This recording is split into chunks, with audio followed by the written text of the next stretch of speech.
hapon po sa ating lahat at sa Panginoon rin po. Nagpapasalamat po ako sa Panginoon na nakakapagpatuloy po kahit malayo nga po ang trabaho.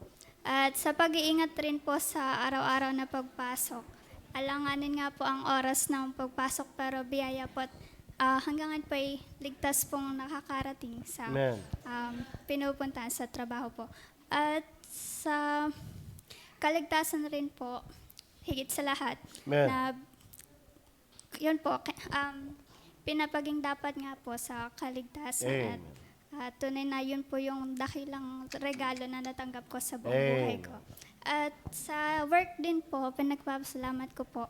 Naka-1 taon na nga rin po.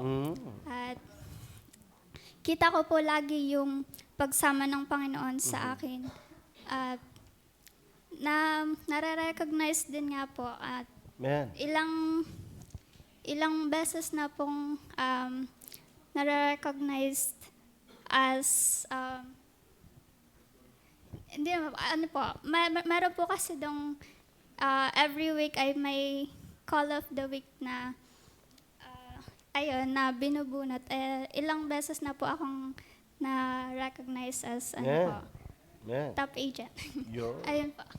At yun po yung paggawa po ng Panginoon at tunay na pinagpapasalamat ko po.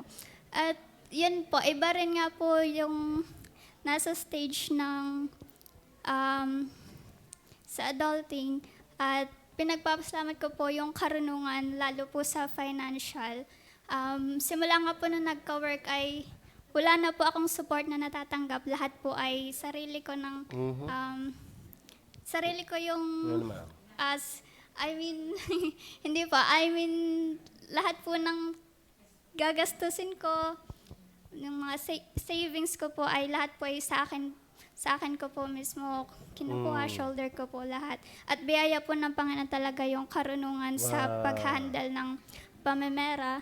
Lalo rin po, at kasama po ako sa financial ministry. Yun po, na-apply ko rin po sa personal ko pong buhay. At yun po sa mga ministry po na ginagampanan,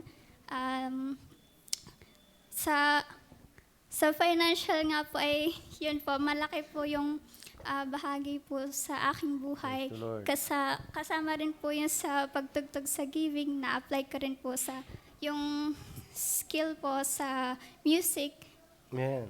At ayun po, patuloy ko pong pinapanalangin sa Panginoon na ako po ay huwag pong malayo sa Kanya. Yes. At patuloy pong, yung pong desire ko po palagi ay siya. At yun po, salamat po sa mga kapatiran po na palagi rin pong nangangamusta. Malaking bagay po yun sa akin. Praise the At Lord. salamat po rin sa pastor na patuloy na ginagamit ng Panginoon sa pag-aaral po ng kanya pong salita.